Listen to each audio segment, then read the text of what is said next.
Hi guys, मेरे YouTube channel IQ24 classes में एक बार फिर से आप सभी लोगों का स्वागत है।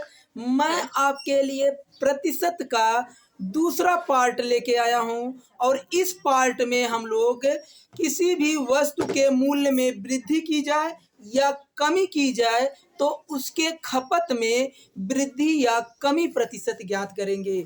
तो हमने आपके लिए फार्मूला लिख दिया है कि खर्च बराबर, क्या लिखा है, खर्च बराबर मूल्य गुणे मात्रा।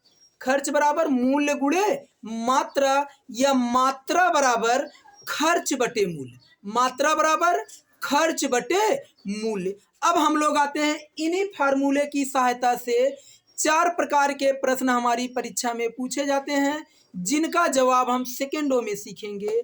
आते हैं क्वेश्चन नंबर 1 पर। चीनी के मूल्य में 20% की वृद्धि हो गई तो चीनी की खपत को कितना प्रतिशत कम किया जाए ताकि उस पर होने वाला खर्च पहले जितना रहे, यानी उसमें कोई परिवर्तन ना हो। तो हमें दिया गया है कि 20% की वृद्धि, तो हम लोग लिखेंगे 20%। क्या लिखेंगे? 20%। और 20% का मान आपको याद होना चाहिए 1/5। 20% का मान याद होना चाहिए कितना? 1/5। अब वृद्धि की बात किया, यानी कोई मूल्य 5 रुपया है, अब 5 में 1 की वृद्धि हो गई तो बताइए कितना होगा? आप कहेंगे 6 होगा, यानी 5 से कितना हो जाएगा? 6 हो जाएगा। ये तो हमारा मूल्य है, यानी प्राइस है। मूल्य हमारे मात्रा का व्युत्क्रम होता है। मूल्य क्या होता है? मात्रा का व्युत्क्रम। तो इसको उल्टा कर दिया जाए, यानी 6 से 5 हो जाए, ये हमारी हो गई मात्रा। अब बताइए, पहले मात्रा 6 है, 6 से कितना हो गया? 5। वृद्धि या कमी? आप कहेंगे कमी। कितने की? तो 6 से 5 आप कहेंगे 1 की कमी। कितने की कमी? 1 की कमी। अब हमें कमी प्रतिशत बताना है, तो कमी कितने की है? 1 की। कितने पर? आप कहेंगे मूल मान। मूल मान कितना? 6 पर। तो आप कहेंगे बटे में 6। प्रतिशत में बदलने के लिए गुणे 100 और प्रतिशत का चिन्ह। अब 100/6 को हम लोग हल करेंगे तो 16 सही 2/3% होगा। कितना होगा? 16 सही 2/3%। यही हमारा होगा आंसर। अब आप कहेंगे 100/6 सीधा सीधा लिख दिया जाए, 16 सही 2/3%। जी हाँ। क्यों? क्योंकि हमें याद है कि 100/6 का मान होता है 16 सही 2/3%। क्यों? क्योंकि इसको हम लोग काटेंगे तो हमें यही प्राप्त होगा। तो इस वीडियो को आप जाके देख लीजिएगा, आपको भी ये मान याद हो जाएंगे। अब हम लोग आते हैं क्वेश्चन नंबर 2 पर।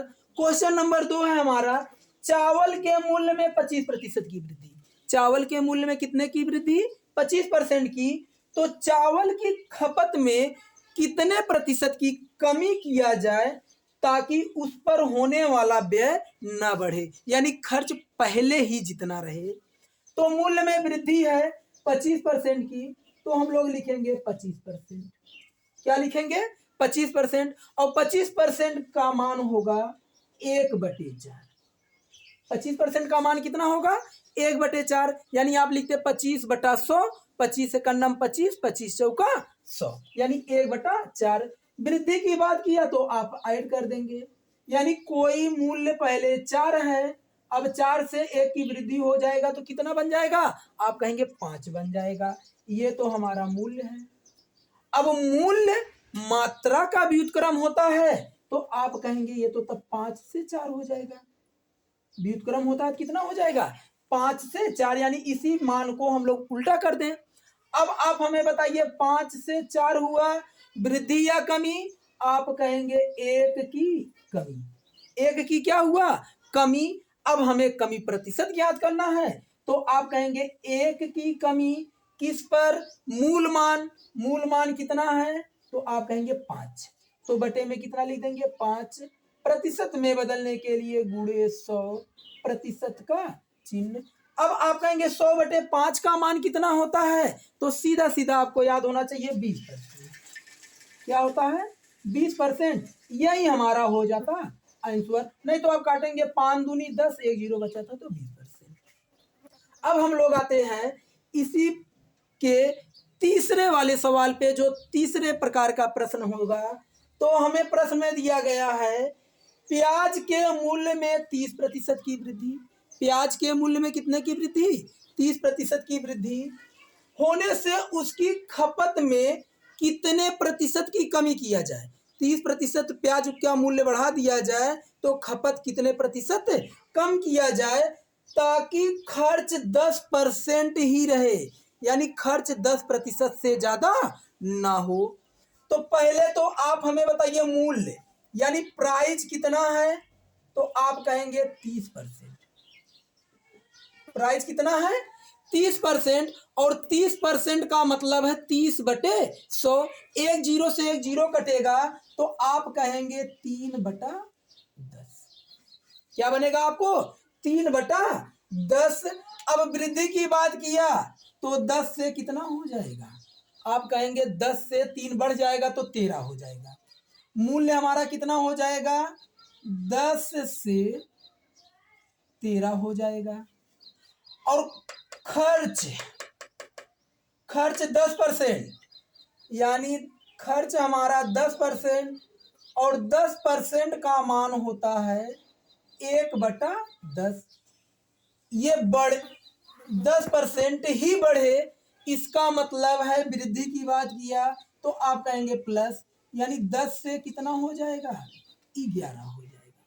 10 से कितना हो जाएगा 11 हो जाएगा। अब आप हमें बताइए मात्रा कैसे निकालेंगे, कहेंगे खर्च बटा मूल्य। इसीलिए तो हमने आपको फार्मूला पहले लिखाया, मात्रा बराबर क्या होता है खर्च बटे मूल्य, यानी खर्च में मूल्य से भाग दे दें। अब आप कहेंगे खर्च ऊपर लिखा जाए और मूल्य कहाँ लिखा जाए, नीचे लिखा जाए। तो हम लोग क्या करते हैं इसी रेशियो को ऊपर नीचे लिख दें, यानी 10 से 11, और ये क्या बन जाएगा 10 से 13। अब आप जब इसमें भाग देंगे तो 10 से 10 कट जाएगा तो आपको मिल जाएगा 1। 10 से 10 कटेगा तो कितना मिलेगा 1, और 11 में 13 से भाग देंगे तो ये बन जाएगा 11/13। तो 13 का गुणा यहां कर दे तो ये बन जाएगा 13 से 11, यानी 13 से कितना हो गया 11। कितने की कमी, आप कहेंगे 2 की कमी। कितने की कमी 2 की कमी। किस पर, तो आप कहेंगे 13 पर। प्रतिशत में बदलने के लिए 100 से गुणा प्रतिशत का चिन्ह। अब 100 का गुणा 2 के साथ कर देंगे तो 200/13 हो जाएगा। कितना हो जाएगा 200/13%। यही हमारा हो जाता आंसर। कितना हो जाता 200/13%। अब हम लोग आते हैं क्वेश्चन नंबर 4 पर। अगर आपको दिखाई नहीं दे रहा होगा तो आंसर हम यहां लिख दे रहे हैं 200/13%। यही आपका हो जाता आंसर। हो सकता है ये आपको वीडियो में ना दिखाई दे तो आंसर कितना होगा 200/13%। अब हम लोग आते हैं क्वेश्चन नंबर 4 पर। क्वेश्चन नंबर 4 है हमारा गेहूं के मूल्य में 20% की कमी होने पर खरीदार 160 रुपए में, खरीदार 160 रुपए में 8 किलो गेहूं अधिक खरीद लेता है। यानी मूल्य घटा दिया जाए तो खरीदार 160 रुपए में कितना किलो गेहूं ज्यादा पा जाता है 8 किलो गेहूं ज्यादा खरीद सकता है। तो कमी से पहले और कमी के बाद, कमी से पहले कमी के बाद का मूल्य प्रति किग्रा क्या होगा। इसमें हमने 2 प्रश्न ऐड कर दिया, कमी से पहले और कमी के बाद। परीक्षा में तो केवल एक ही पूछा जाएगा। तो हम लोग आते हैं पहले तो 20% की कमी, तो 20% को हम लोग क्या लिखेंगे, 1/5। कमी की बात किया, इसका मतलब है कम कर दिया जाए तब। अब आप कहेंगे तब ये हो जाएगा 5 से 4। ये मूल्य है, और मूल्य को हम लोग क्वांटिटी में यानी मात्रा में बदलने के लिए व्युत्क्रम करते हैं। तो आप कहेंगे 4 से 5, यानी क्वांटिटी कितनी हो गई, 4 से 5। अब आप हमें बताइए, क्वांटिटी यानी मात्रा हमारी 4 से 5 हो रही है, कितने का डिफरेंट है, यानी 1 का। और 1 रुपए का मान हमें दिया गया, 8 किलो गेहूं अधिक खरीदता है। कितना खरीदता है, 8 किलो। यहाँ 4 से 5 1 अधिक है, लेकिन हमारे प्रश्न में 8 किलो दिया गया है, तो 1 का मान कितना हो जाएगा, 8 किलो। 1 का मान कितना हो जाएगा, 8 किलो। तो बताइए 4 का मान कितना होगा, तो कहेंगे 8 से गुणा कर दें, यानी 1 का मान 8 किलो, तो 4 का मान 8 से गुणा करेंगे, 8 चौक 32 किलो। कितना हो जाएगा, 32 किलो। और यहां पर 1 का मान 8 है, तो बताइए 5 का मान कितना होगा, तो आप कहेंगे 8 से गुणा कर दिया जाए, और 8 से गुणा करेंगे तो 8 पंचे 40, यानी कितना हो जाता, 40 किलो। ये कमी से पहले है, ये क्या है, कमी से पहले, और ये हमारा क्या है, बाद का मान।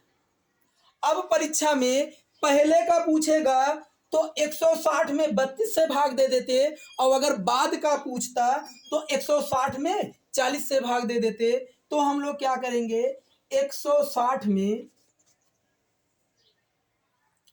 पहले का मान निकाल रहे हैं, तो 160 रुपए में हम लोग 32 से भाग दे देते, तो आप कहेंगे 16 दहा में 160। हम लोग 16 दहा में 160, और 16 दूनी 32, तो 2 से 10 कट जाएगा, 2 पचे 10, यानी पहले का मूल्य 5 किलो। पहले का मूल्य कितना मिलता हमें, 5 किलो। कैसे काटे, 16 दहा में 160, 16 दूनी 32, अब 2 से 10 कटता, तो आप कहेंगे 2 पचे 10, यानी पहले का मूल्य कितना, 5 किलो। अब हम लोग आते हैं बाद वाले मूल्य में, यानी बाद के मूल्य के लिए हम लोग क्या करेंगे, 160 में 40 से भाग दे दें, तो 1 जीरो कट जाएगा, और 4 से 16 कट जाएगा, 4 चौक 16, यानी कितने किलो गेहूं मिलता हमें, 4 किलो गेहूं।